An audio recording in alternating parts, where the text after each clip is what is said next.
The Gospel according to St. John, King James Version, Chapter 4. When therefore the Lord knew how the Pharisees had heard that Jesus made and baptized more disciples than John, though Jesus himself baptized not, but his disciples, he left Judea and departed again into Galilee, and he must needs go through Samaria. Then cometh he to a city of Samaria, which is called Sychar, near to the parcel of ground that Jacob gave to his son Joseph. Now Jacob's well was there. Jesus therefore, being wearied with his journey, sat thus on the well, and it was about the 6th hour. There cometh a woman of Samaria to draw water.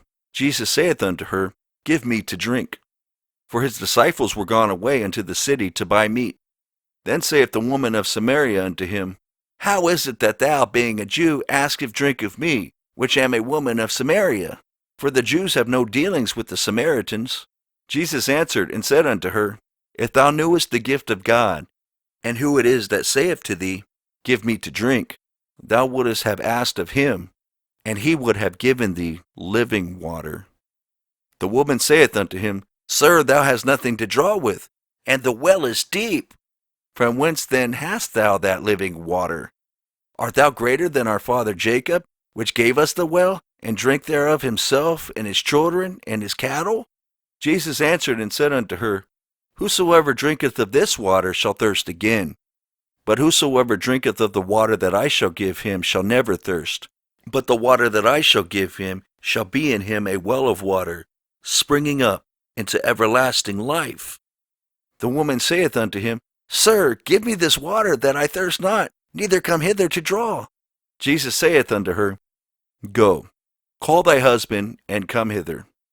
The woman answered and said, I have no husband. Jesus said unto her, Thou hast well said, I have no husband. For thou hast had 5 husbands, and he whom thou now hast is not thy husband, and that sayest thou truly. The woman saith unto him, Sir, I perceive that thou art a prophet. Our fathers worshipped in this mountain, and ye say that in Jerusalem is the place where men ought to worship. Jesus saith unto her, Woman, believe me, the hour cometh, when ye shall neither in this mountain, nor yet at Jerusalem worship the Father. Ye worship ye know not what. We know what we worship, for salvation is of the Jews. But the hour cometh, and now is, when the true worshippers shall worship the Father in spirit and in truth. For the Father seeketh such to worship him. God is a spirit, and they that worship him must worship him in spirit and in truth. The woman saith unto him, I know that Messiah cometh, which is called Christ. When he is come, he will tell us all things. Jesus saith unto her, I that speak unto thee am he. And upon this came his disciples, and marveled that he talked with the woman. Yet no man said, What seekest thou?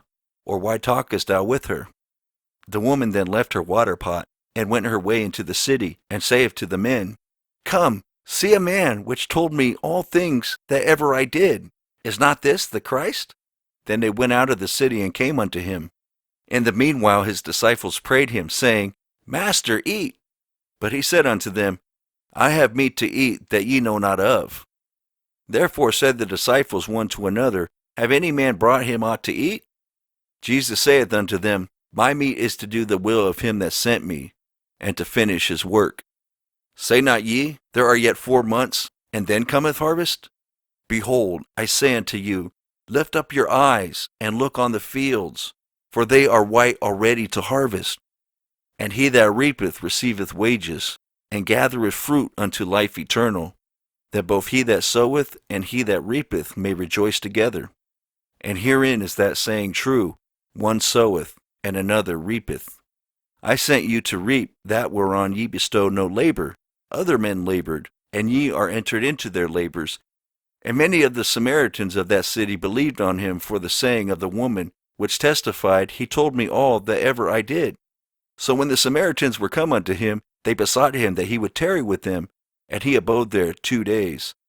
And many more believed because of his own word, and said unto the woman, Now we believe, not because of thy saying, for we have heard him ourselves, and know that this is indeed the Christ, the Savior of the world. Now after 2 days he departed thence, and went into Galilee, For Jesus himself testified that a prophet have no honor in his own country. Then when he was come into Galilee, the Galileans received him, having seen all the things that he did at Jerusalem at the feast, for they also went unto the feast. So Jesus came again into Cana of Galilee, where he made the water wine. And there was a certain nobleman, whose son was sick at Capernaum. When he heard that Jesus was come out of Judea into Galilee, he went unto him, and besought him that he would come down, and heal his son, for he was at the point of death. Then said Jesus unto him, Except ye see signs and wonders, ye will not believe. The nobleman saith unto him, Sir, come down ere my child die. Jesus saith unto him, Go thy way, thy son liveth. And the man believed the word that Jesus had spoken unto him, and he went his way. And as he was now going down, his servants met him, and told him, saying, Thy son liveth. Then inquired he of them the hour when he began to amend. And they said unto him, Yesterday at the 7th hour the fever left him. So the father knew that it was at the same hour in which Jesus said unto him, Thy son liveth. And himself believed, and his whole house. This is again the second miracle that Jesus did when he was come out of Judea into Galilee,